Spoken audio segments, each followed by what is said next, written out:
Hello, friends. I am back after a long gap. I was stuck with some things.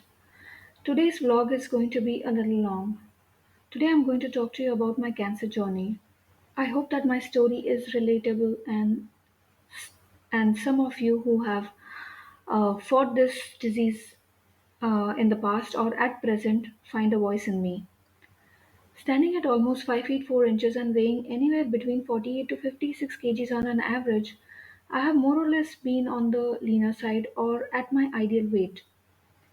There were a few years in between when I used to work for a five-star hotel, or in between when I had left my guard off and had managed to put on a few extra kilos to reach nearly 60 kgs.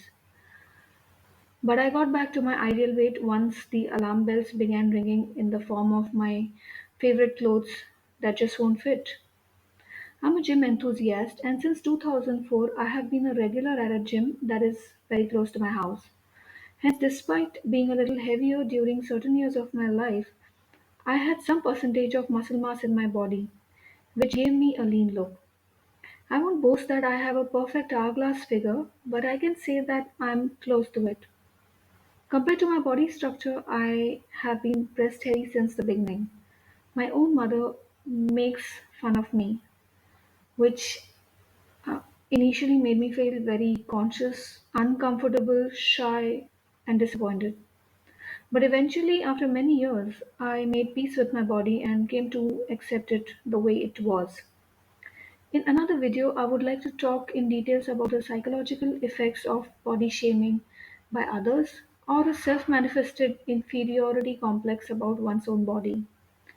Finding a bra of a smaller diaphragm measurement but a bigger cup size has been an issue for me since long.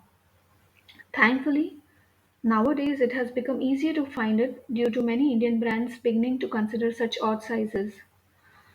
Never had I thought that the assets considered to be one of the main highlights of a woman's beauty would one day prove to be near fatal for me. Since years I was experiencing very lumpy heavy breasts, a problem which only grew with age.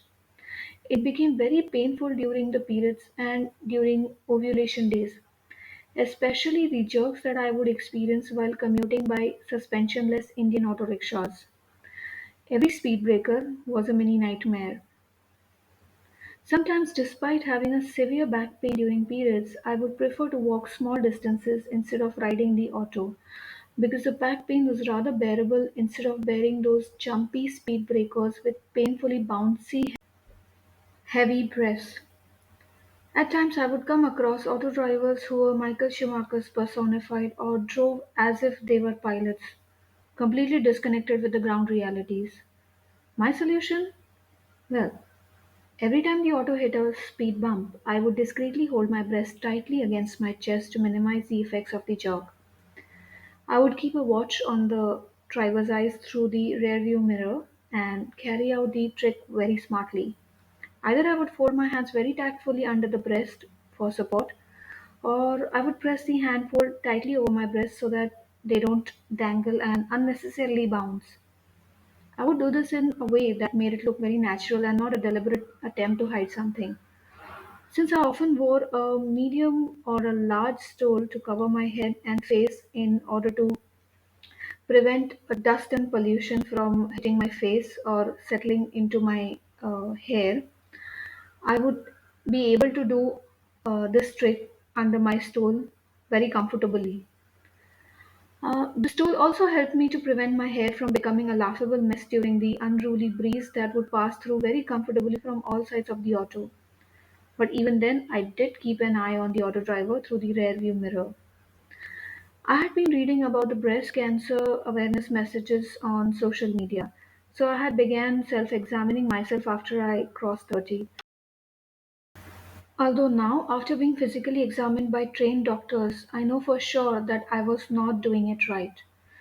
I had begun feeling worried about my breast by my mid 30s. I knew very well that the haphazard, confused, and unsatisfactory attempt at self examination was not enough. I needed to get myself medically examined. I sat down with my mother and we had a frank discussion about it. We decided to go somewhere for a medical examination. Since my mother is a retired sister and she once served as a staff nurse in Kama and Albilis Hospital at VT Station, which is now known as Chhatrapati Shivaji Terminus, we chose this woman and children hospital. My mother herself had undergone mammography, and this hospital was the best option that we could think of at that time. A doctor examined me physically, and later breast ultrasound was also done. Although I was very cool about it and didn't make much of the hospital visit, but I must confess that I was a little apprehensive about the reports. The next day, when we went to collect the report and consult the doctor, we were told that my reports were normal and that I must take vitamin E capsules of 400 power once a day for 1 month in order to address the breast pain problem. I felt relieved that I felt relieved walking out of the hospital thinking that my fears were baseless, nothing was wrong with me.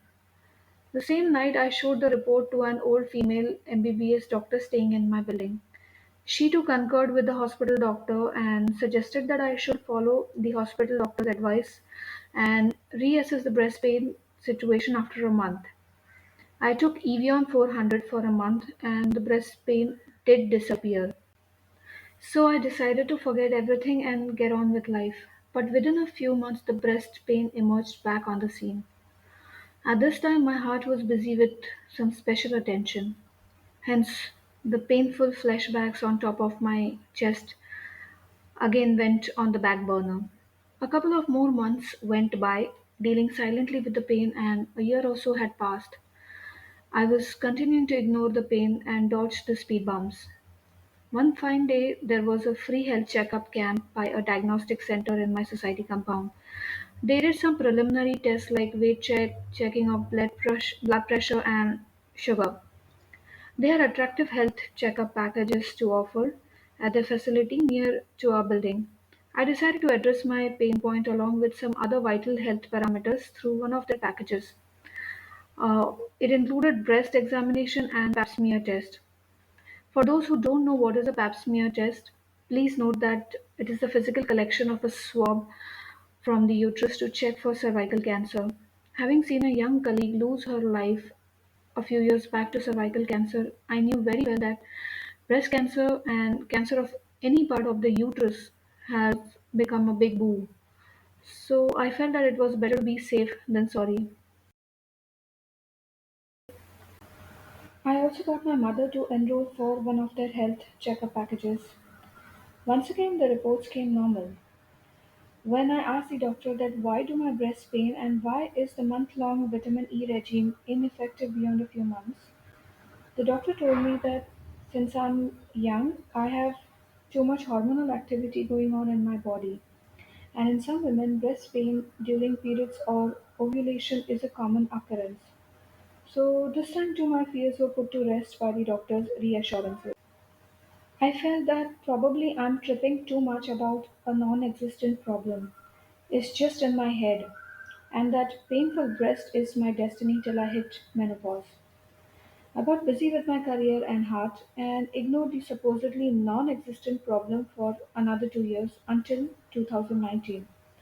I will talk about it in the following video.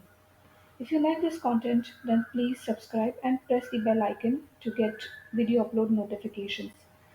Thank you for your support and love. Have a great day. Bye bye.